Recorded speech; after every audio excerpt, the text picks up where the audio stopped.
Good morning बच्चों, मैं हूं पवन सर और आज हम क्लास 11th के बच्चों को मैथ पढ़ाएंगे। आज के वीडियो में हम लोग दो या दो से अधिक समुच्चयों के इंटरसेक्शन और यूनियन पर आधारित व्यवहारिक प्रश्नों में प्रयोग किए जाने वाले फार्मूलों के विषय में पढ़ेंगे। तो प्यारे बच्चों, हम लोग आज के वीडियो में यह पढ़ेंगे कि दो या दो से अधिक समुच्चय हैं तो उनके इंटरसेक्शन और यूनियन पर संबंधित जो व्यवहारिक प्रश्न होते हैं उनको कैसे हल किया जाएगा। तो पहले हम लोग दो समुच्चयों के लिए पढ़ेंगे, फिर तीन समुच्चयों के लिए पढ़ेंगे। तो दो समुच्चयों के लिए पढ़ते हैं। यहाँ पर दो स्थितियाँ होंगी। पहले नंबर पर लिखेंगे दो समुच्चयों के लिए, मान लीजिए दो समुच्चय हैं तो यहाँ पर दो स्थितियाँ होंगी। पहली स्थिति, जब दोनों समुच्चय असंयुक्त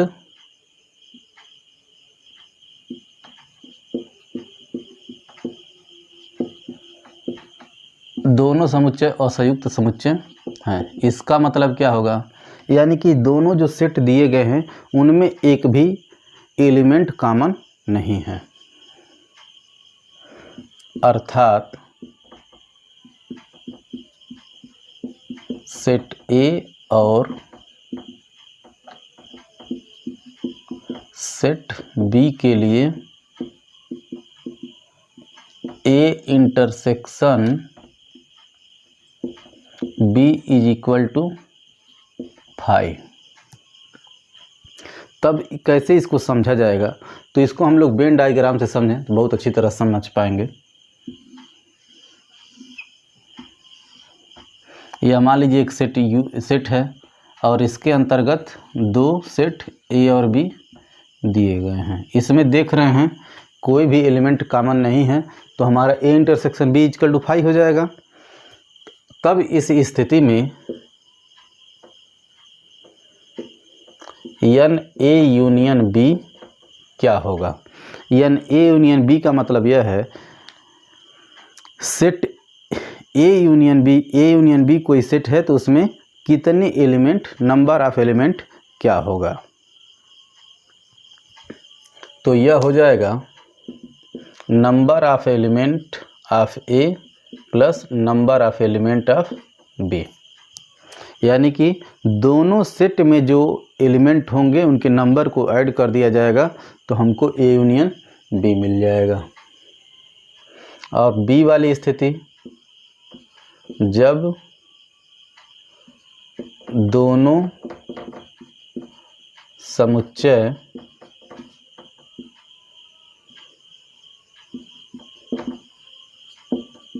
संयुक्त समुच्चय, ये मान लीजिए सेट यू है। जब दोनों समुच्चय संयुक्त समुच्चय हैं तब इसको वेन डायग्राम द्वारा समझाया जाए तो एक सेट ए हो जाएगा और एक सेट बी हो जाएगा। दोनों संयुक्त हैं तो इसमें कुछ ना कुछ कॉमन हो जाएगा। इसको लिखा जाए तो क्या लिखा जाएगा, केवल इसको बाहर वाला या जो शेडेड एरिया हुआ नहीं, तो यह हो जाएगा ए माइनस बी, यह वाला हो जाएगा बी माइनस ए, और यह जो एरिया होता है यह होता है ए इंटरसेक्शन बी। इसके बारे में हम लोग पिछले वीडियो में पढ़ चुके हैं। यहाँ पर एन ए यूनियन बी निकालना हो तो क्या लिखा जाएगा, तो देखिए, तो यहाँ पर हमको ए यूनियन बी दोनों का मिला जुला, ए और बी का मिला जुला भाग होगा।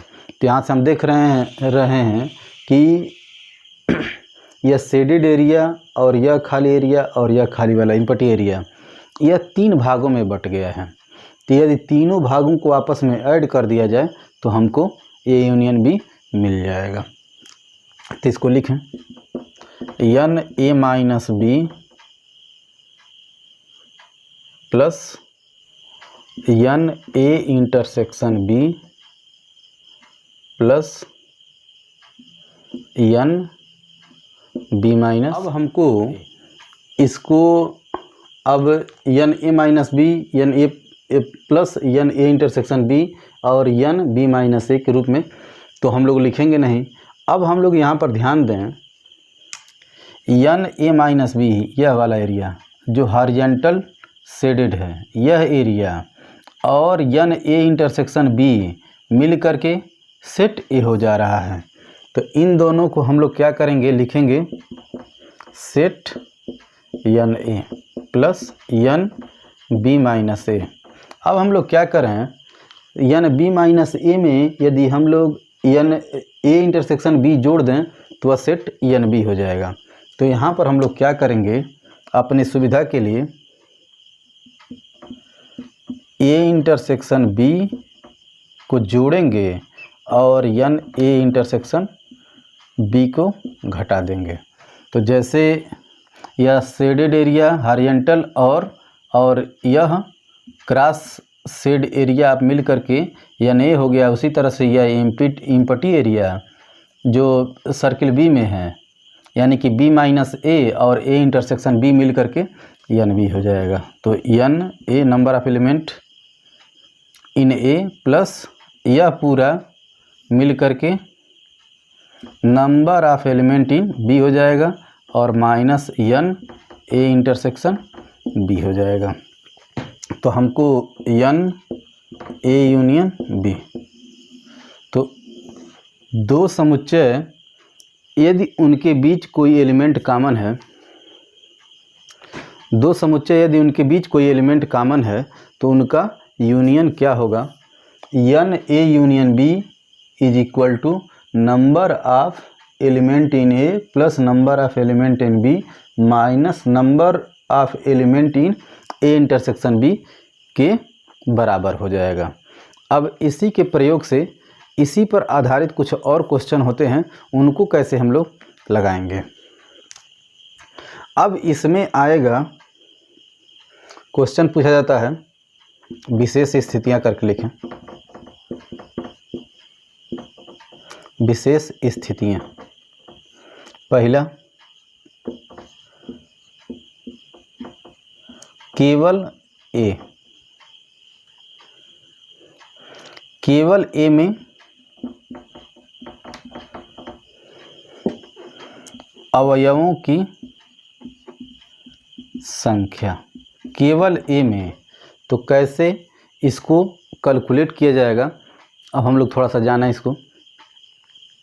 इस तरह के प्रश्न विविध अभ्यास में दिए हैं और इंटरमीडिएट के बाद आयोजित होने वाली विभिन्न प्रतियोगी परीक्षाओं में पूछा जाता है। तो केवल ए में, तो ए कौन सा सेट है, यह पूरा सेट ए है। तो केवल ए में हो यानी कि हमको एन ए माइनस बी निकालना है। तो वह कैसे आएगा, तब बहुत ज़्यादा डिटेल नहीं लिखेंगे, हम लोग लिखेंगे एन ए में जो एलिमेंट हैं उसमें से इंटरसेक्शन घटाना पड़ेगा, n A minus N A intersection B. Important formula है इसलिए इसको बढ़िया से याद रखेंगे। पहली स्थिति हो गई।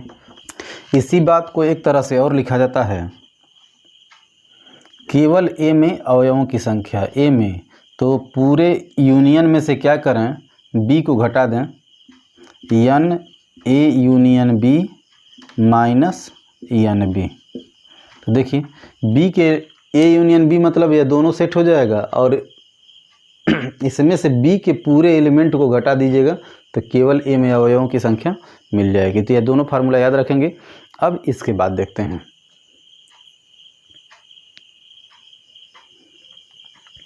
अब इसके बाद से कुछ ऐसे फार्मूले पर हम लोग चर्चा करेंगे जिनसे इस एक्सरसाइज में भी सवाल है और इंटरमीडिएट के बाद आयोजित होने वाली विभिन्न प्रतियोगी परीक्षाओं में भी जिनका उपयोग होता है। अब यहाँ से हम लोग कहें केवल सेट ए के अवयवों की संख्या, इसी को यह भी कहा जाता है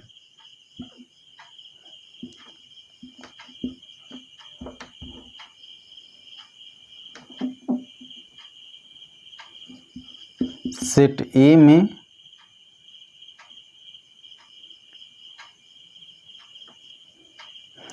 ए में हों परंतु बी में नहीं।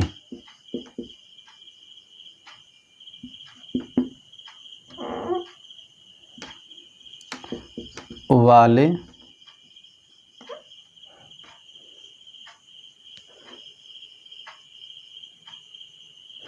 सेट ए में हो परंतु बी में नहीं वाले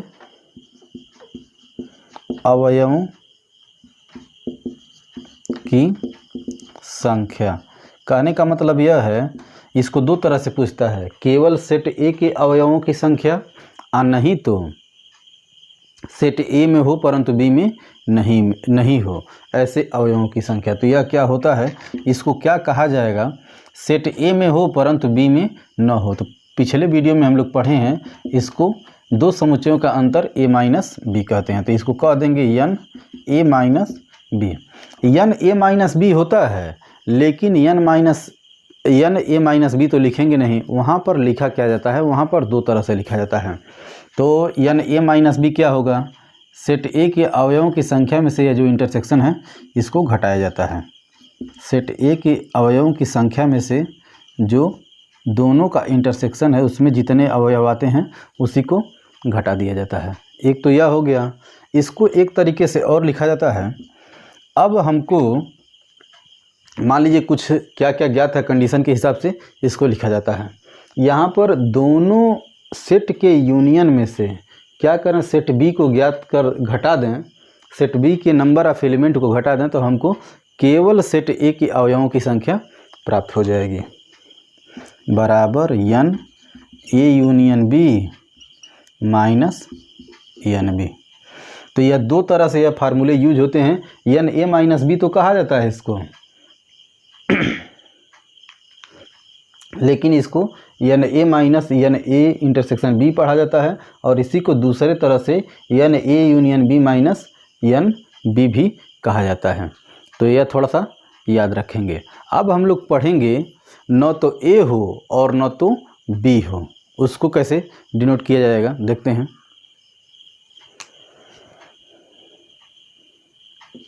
दूसरी स्थिति है न तो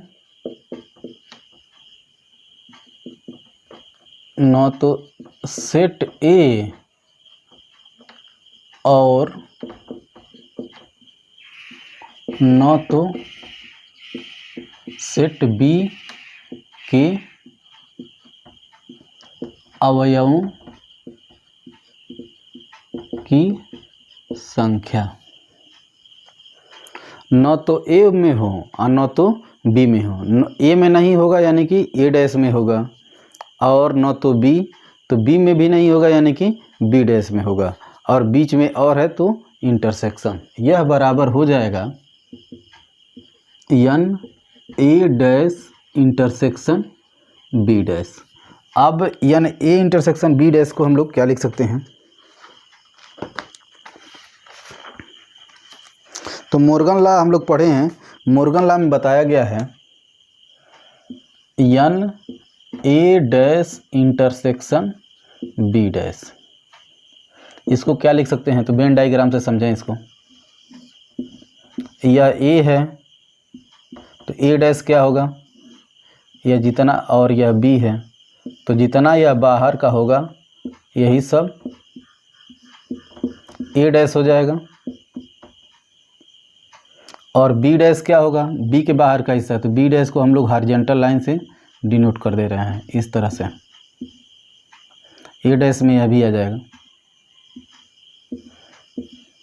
और यह बी डैश हो गया।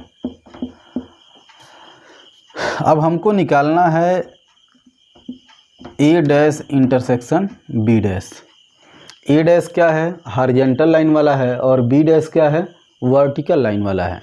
तो दोनों का जब इंटरसेक्शन लिया जाएगा यानी कि ए के बाहर का हिस्सा ए डैश है और सेट बी के बाहर का हिस्सा बी डैश है, तो कह रहा है ए डैश इंटरसेक्शन बी डैश, यानी कि जहाँ पर डबल लाइन है वह सब ए डैश इंटरसेक्शन बी डैश हो जाएगा।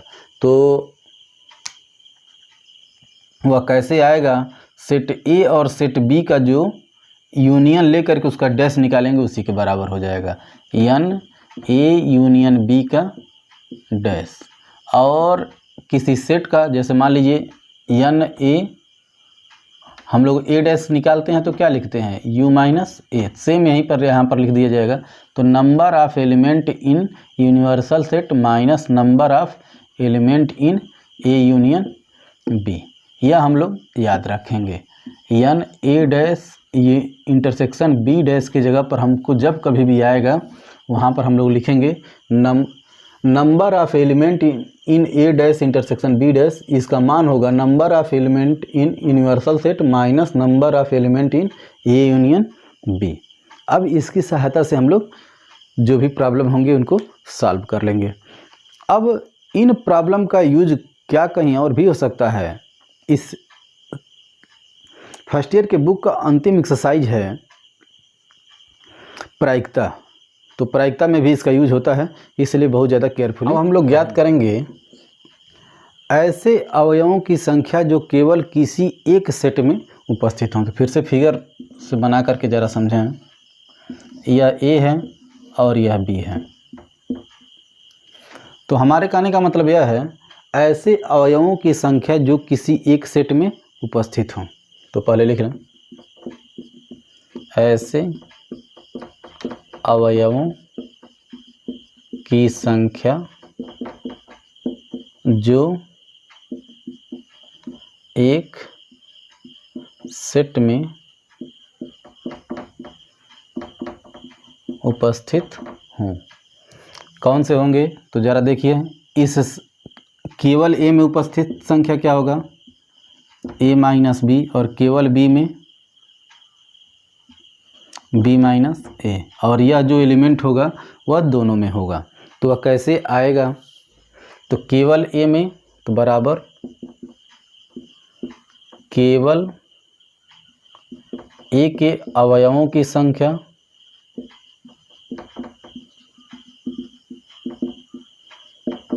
प्लस केवल बी के अवयवों की संख्या, केवल ए के अवयवों की संख्या प्लस केवल बी के अवयवों की संख्या। तो केवल ए के अवयवों की संख्या क्या होगा, अभी लिखे हम लोग यहाँ पर, अभी पिछले पेज पर हम लोग लिखे हैं केवल ए के अवयवों की संख्या n A minus A intersection B, n A intersection B. इसी तरह से केवल बी तो n B minus N A intersection B. इस तरह से कई सेट वाला, 3 सेट वाला भी अभी हम लोग पढ़ेंगे तो उसको भी निकालेंगे। तो यह हो जाएगा n A plus N B minus 2 time n A intersection B. केवल जब 2 सेट होंगे तो केवल किसी एक प्रकार के सेट में उपस्थित अवयवों की संख्या क्या हो जाएगी, n A plus N B minus 2 n A intersection B. केवल ए में उपस्थित अवयवों की संख्या ए माइनस बी होगा और केवल बी में उपस्थित अवयवों की संख्या बी माइनस ए होगा। तो अब उसको पूरा डिटेल नहीं लिखे हैं क्योंकि अभी पिछले पेज पर हम लोग लिखे हैं, तो यहाँ से इतना हो जाएगा। 2 सेट में क्या क्या स्थितियाँ हो सकती हैं लगभग समाप्त हो चुकी हैं। अब 3 सेट को हम लोग देखते हैं। मान लीजिए पहली स्थिति में, यह दूसरी स्थिति है, जब 3 सेट ए बी सी हैं। तो मान लीजिए 3 set A B C, 3 set A B C हैं, तब तो इसमें भी 2 स्थिति होगी। पहला, जब तीनों सेट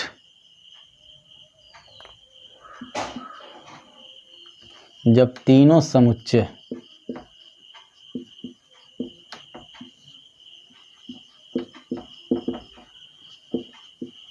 और संयुक्त समुच्चय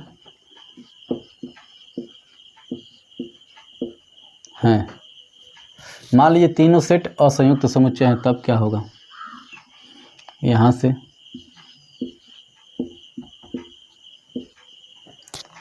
जब तीनों असंयुक्त समुच्चय होंगे, इसलिए n a intersection b intersection c या फाई के इक्वल हो जाएगा। इस स्थिति में n a union b union c क्या होगा?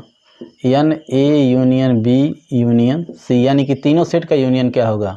वह number of element in a plus number of element in b plus number of element in c के इक्वल के बराबर हो जाएगा। अब हम लोग वह स्थिति लेके चलेंगे दूसरे में। इसमें यह पहली स्थिति थी, ये था। अब b, जब तीनों संयुक्त समुच्चय हों तब क्या क्या स्थिति हो सकती है, उसको लेके चलेंगे।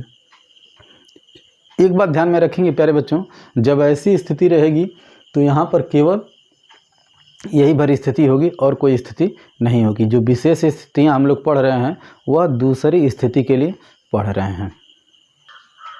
जब तीनों सेट संयुक्त समुच्चय हैं, तो यहाँ पर मान लीजिए यह सेट A है, यह सेट B है और यह सेट C है। तो यहाँ पर यह एरिया शेड कर दिया जाए तो देखा जा रहा है कि यह तीनों में है। इसको कहा जाए n a intersection b intersection c। वह a इंटरसेक्शन n नहीं रहेगा, a intersection b intersection c है जो तीनों में कॉमन है। और यह वाला हिस्सा, यह वाला हिस्सा और यह वाला हिस्सा, यह वाला हिस्सा वह है शेडेड एरिया के साथ a इंटरसेक्शन c है, और यह शेडेड एरिया के साथ a इंटरसेक्शन b है, और यह जो है शेडेड एरिया के साथ को मिला करके b इंटरसेक्शन c है। तो अब हम n a union b union c में नंबर ऑफ एलिमेंट कितने होंगे, इसको कैसे निकाल सकते हैं, इस बारे में हम लोग अब पढ़ेंगे। तो n a union b union c कैसे निकालेंगे? अभी जो पिछला फार्मूला हम लोग निकाले हैं n a यूनियन b, इसी का प्रयोग हम लोग यहाँ पर करेंगे। लेकिन यह दो सेट हैं या तीन सेट हैं, तो इसको दो सेट के रूप में n a union b union c के रूप में हम लोग लिखें। n a union b union c, तो इसको कैसे लिखा जाएगा? अभी जो फार्मूला लगाए हैं n, तो यहाँ पर n a plus n b minus n a intersection b, तो यहाँ पर यह फार्मूला लगाया जाए तो यह हो जाएगा n a plus n a union b minus n a intersection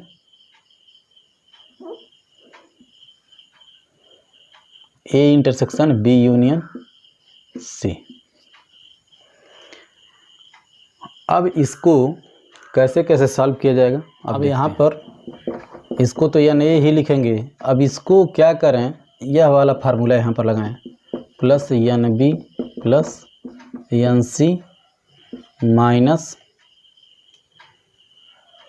n b intersection c। इसको क्या करें, यहाँ पर इसको तोड़ें तो इसको लिखा जा सकता है n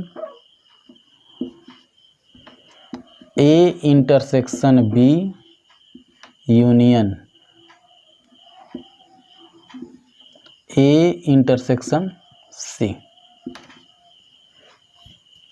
यह तो इसी तरह से लिखे हैं और इसका मान इसके हिसाब से लिखे हैं, और यह n a intersection b union c का मान होता है a intersection b union c का मान होता है a intersection b union a intersection c, यह होता है। अब हम लोग क्या करेंगे, अब यह जो हिस्सा है इसको इसी तरह से छोड़ देंगे और यहाँ पर फिर से यह वाला फार्मूला लगाएंगे। ए इंटरसेक्शन बी को एक सेट मानेंगे, ए इंटरसेक्शन सी को एक सेट मानेंगे, तो हमको जो चाहिए वह आ जाएगा।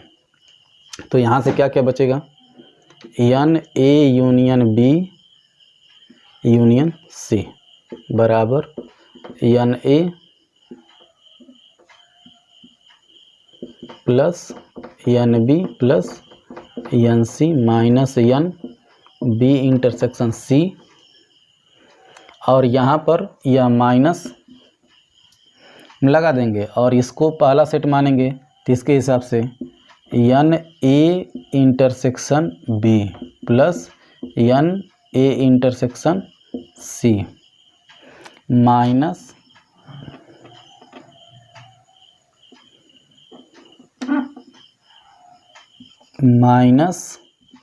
N A intersection B intersection A intersection C. इस फार्मूले से पहला सेट प्लस पहले सेट में अवयवों की संख्या प्लस दूसरे सेट में अवयवों की संख्या और प्लस माइनस दोनों सेट का इंटरसेक्शन हो गया।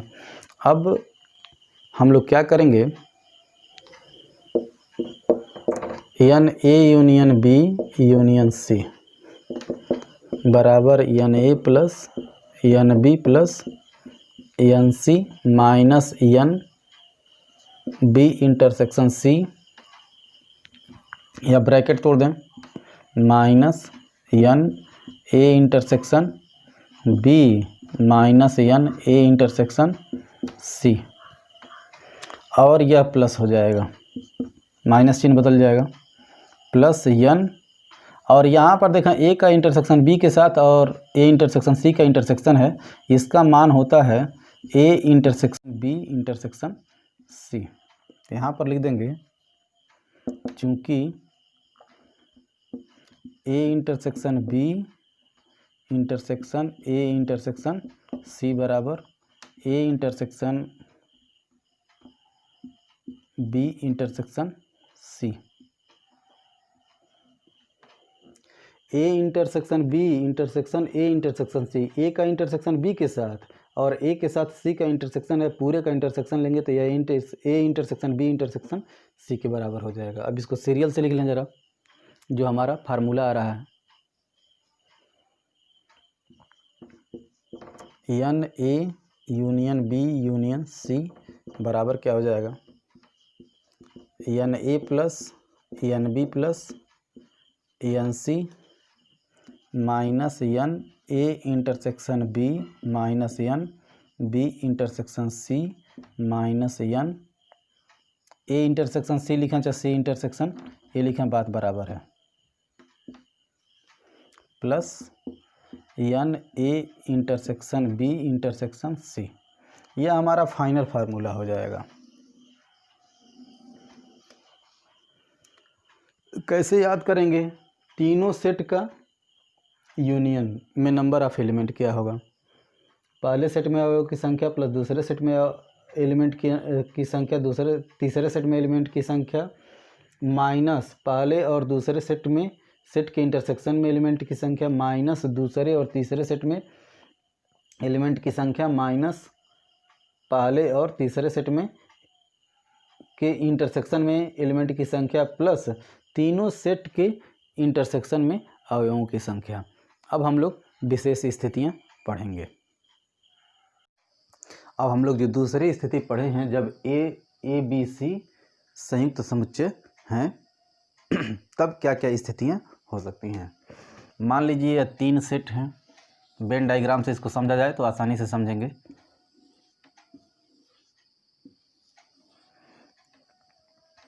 अब यह वाला पोर्शन यदि यह ए रहे, बी रहे और यह सी रहे, तो यह वाला जो पोर्शन है वह है, इसको कहेंगे A intersection B intersection C.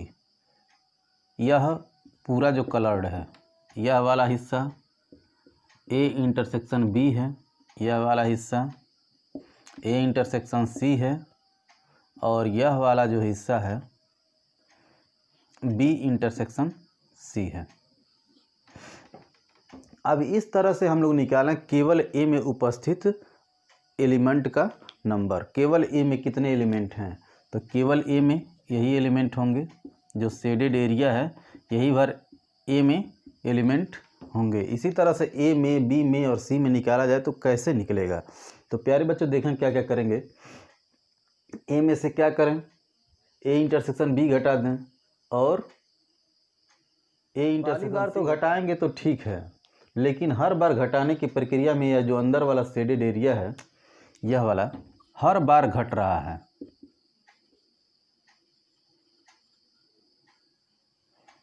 यह वाला एरिया ए में से ए इंटरसेक्शन बी घटाएंगे तब भी घटेगा, ए इंटरसेक्शन सी घटाएंगे तब भी घटेगा। कॉमन एरिया है, सब में कॉमन एरिया है, हर बार वह माइनस होता जाएगा। तो इस बार उस पर थोड़ा सा ध्यान देंगे कि क्या करना है। हमको जब केवल ए के अवयवों की संख्या निकालना रहेगा तो यह शेडेड एरिया केवल ए हो जाएगा। अब इसके बाद इसमें यह वाला इंटरसेक्शन घटा दें और यह वाला इंटरसेक्शन घटा दें, यानी कि ए इंटरसेक्शन बी घटा दें और ए इंटरसेक्शन सी घटा दें, तो केवल ए के तत्वों की संख्या हमको निकल जाएगी। इस प्रक्रिया में देख रहे हैं यह 2 बार घट रहा है तो उसको 1 बार जोड़ देंगे। तो पहला है केवल ए में अवयवों की संख्या, तो यह हो जाएगा यन ए माइनस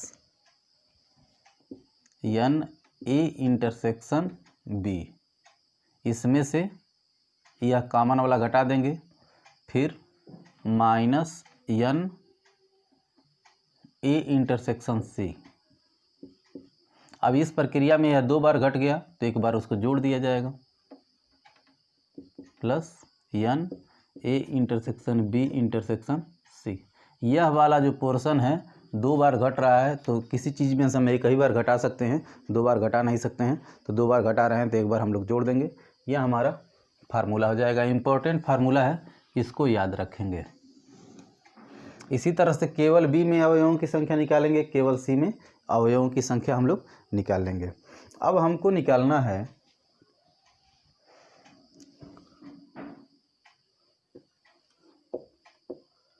केवल ए और बी में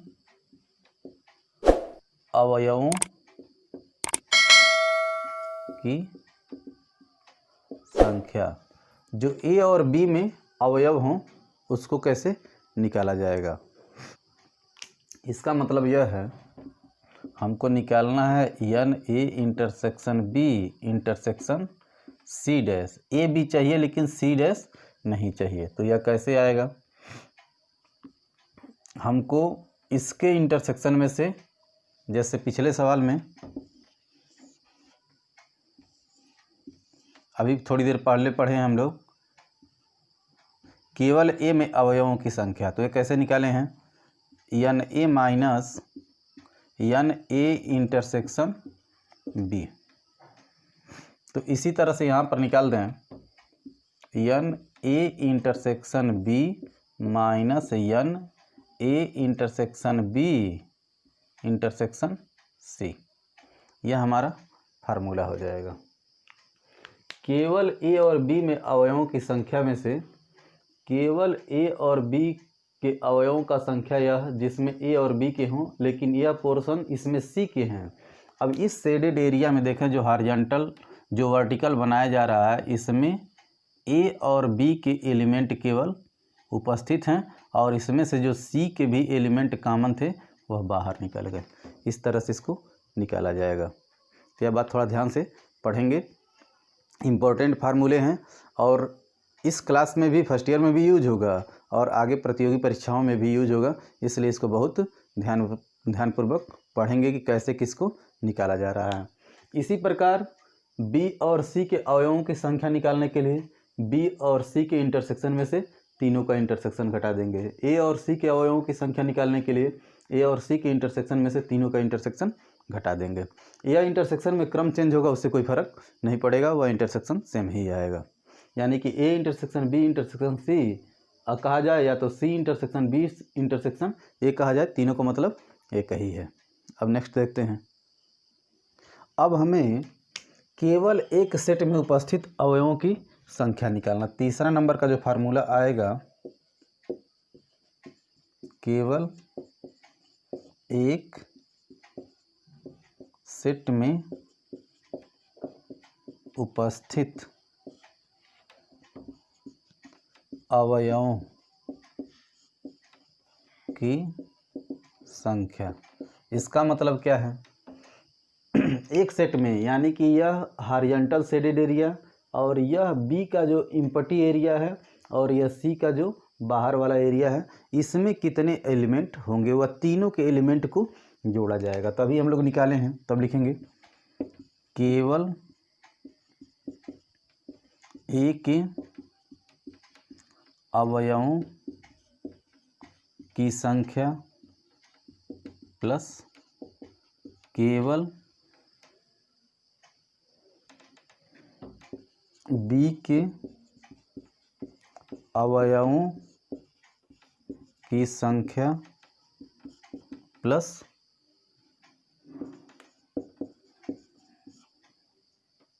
केवल सी के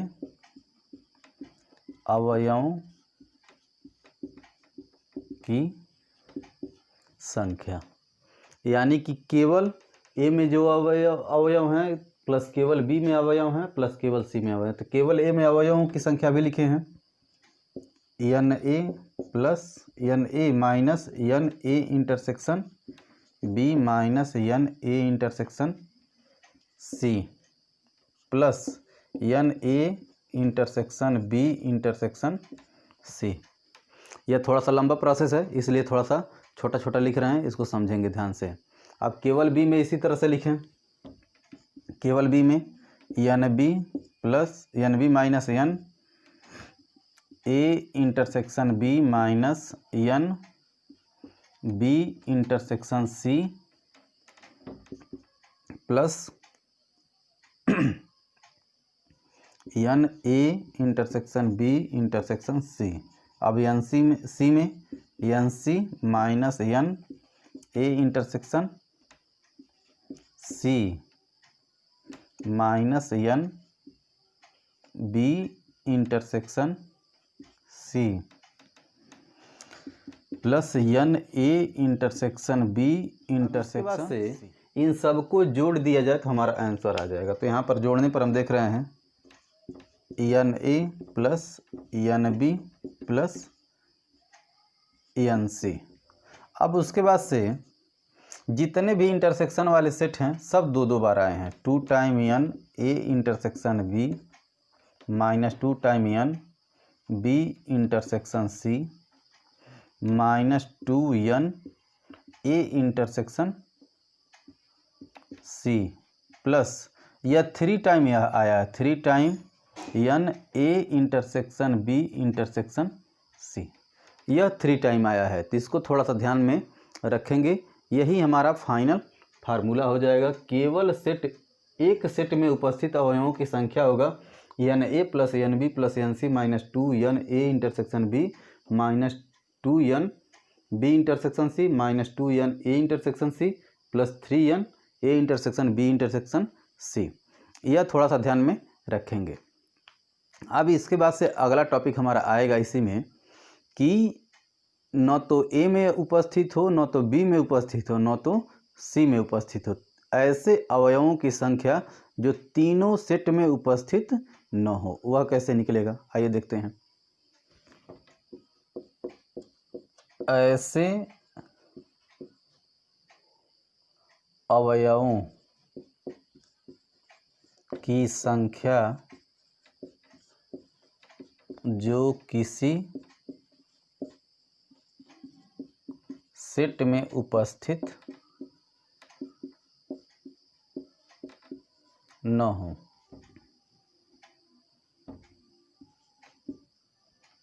न ए में हो और न बी में हो और न सी में हो।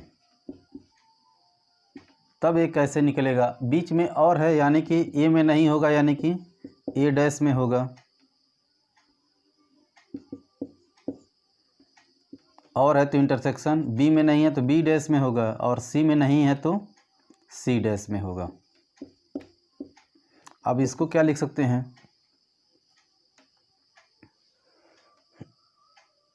यह लिखाएगा N A union B union C का डैश, और A union B union C का डैश मतलब है N U minus N A union B union C. ऐसे इसको निकाला जाएगा, यानी कि ऐसे अवयवों की संख्या जो किसी सेट में उपस्थित नहीं हो, यानी कि न ए में हो और न बी में हो और न सी में हो। जब 3 सेट रहेंगे तो उसका मान जो आएगा n U minus N A union B union C. यह इतने फार्मूले हैं, इसको बहुत बढ़िया ध्यान से केयरफुली तैयार करेंगे। और प्यारे बच्चों, इन सभी फार्मूलों की सहायता से सेट थियरी के अब जितने भी लगभग क्वेश्चन आएंगे उनको आप बहुत अच्छी तरह से को सॉल्व कर सकते हैं। प्यारे बच्चों, इन सभी फार्मूलों को आप लोग बढ़िया से ध्यान में रखेंगे, और इसके बाद अगले वीडियो में हम लोग एक्सरसाइज नंबर 1.6 पढ़ेंगे। Thanks, have a nice day.